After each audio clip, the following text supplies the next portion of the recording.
Yes, people, what's going on? Welcome back to the channel. Hope you guys are all doing well. We are back for a little bit of a chat about Manchester United. Now, it's very, very quiet at the moment. No football, international break coming up. But there has been a story about Manchester United's squad being hit with food poisoning following that trip to Sheriff.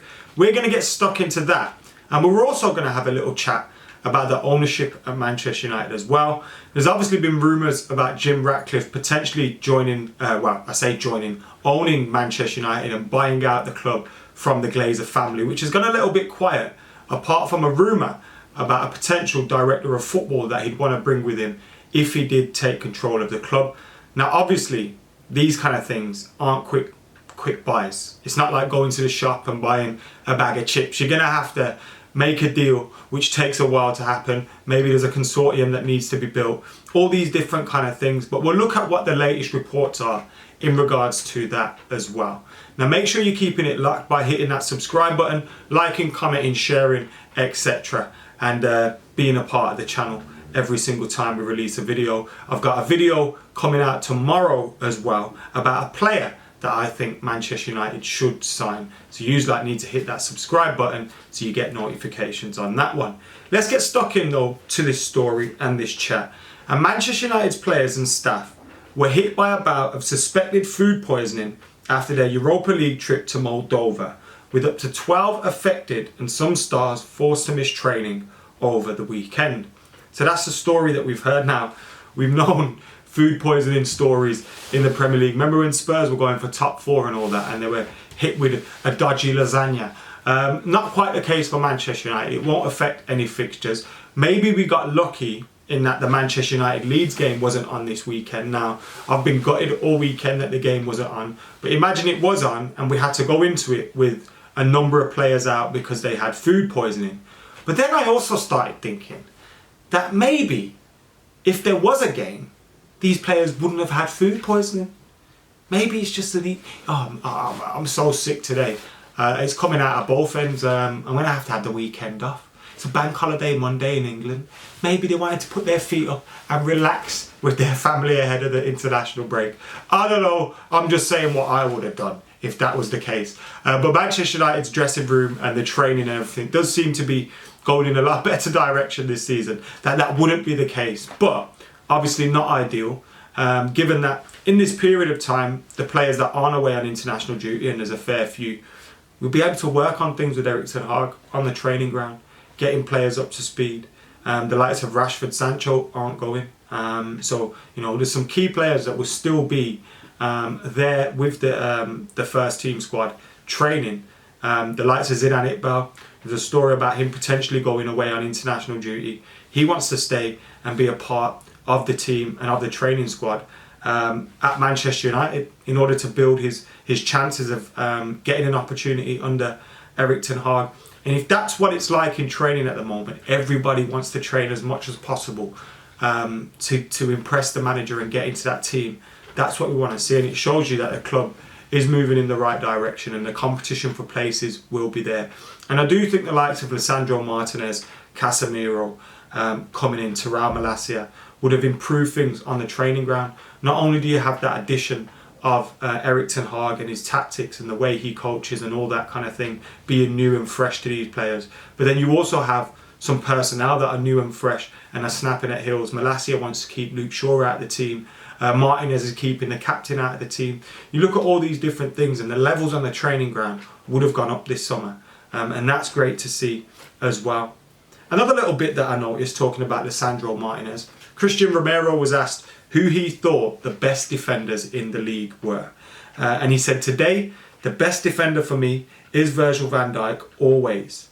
And Lisandro Martinez from Manchester United. For me, they are the best in the Premier League.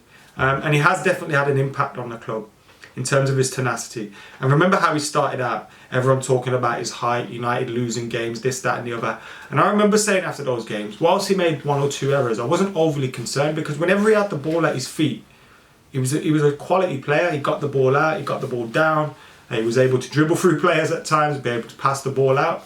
I was never really concerned, and he has that tenacity, that aggression, that will to fight that he needs to make up maybe for the lack of inches in height But Lisandro Martinez having a huge impact, not only on Manchester United fans and teams, but Christian Romero, clearly. Christian Romero isn't too bad either himself.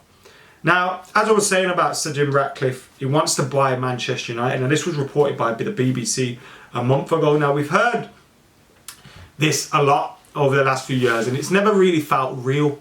Do you know what I mean? But I think with the combination of the Super League failing, the protests from Manchester United fans, and the pressure being put on them by different fan groups, hats off to those fan groups, the 58 and everyone else coming together to put that pressure on the club and to consistently protest.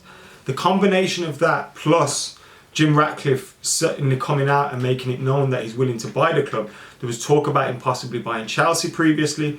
So it's clear that he has an interest in buying a team. It's rumoured that he's a Manchester United fan. And he's one of Britain's richest men. Now, you'd think with him being interested, the Glazers seemingly have never wanted to sell for a long time. But you have started to see certain members of their family selling off different parts of the club. The ownership of the club has gone down. They own less. Obviously, they're still controlling everything, but they own a lot less. I think it's around 70% they officially own now. And with Sir Jim Ratcliffe wanting to buy the club, with that pressure from the fans, hopefully something can give. But this is going to take a while. But what was interesting recently was we heard reports of Sir Jim Ratcliffe wanting PSG's Luis Campos as Manchester United sporting director if he is successful in the takeover bid. So is this a case that it could be a lot quicker than we expect, especially with these rumours coming out of who he would want to bring in with him and everything? And it's clear, look, if he wants to bring in a sporting director, he's already got one up on the Glazers because they've been clowning around with accountants and everything at Manchester United for a while. Now, I hope the interest is true. I hope the pressure can count, and I hope they can make an offer which is eventually accepted by the Glazers. But it's not going to be very, very easy because the Glazers have seen they've been milking Manchester United. They've been taking so much money out of the club. The debt's still there. There's a lot of refurbishments that need to be made at Manchester United. So the deal that anybody has to make for the club is going to be a pricey one.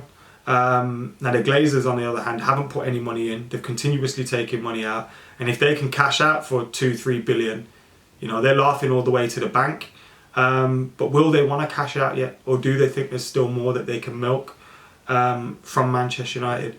Remains to be seen, but fingers crossed this kind of interest is true.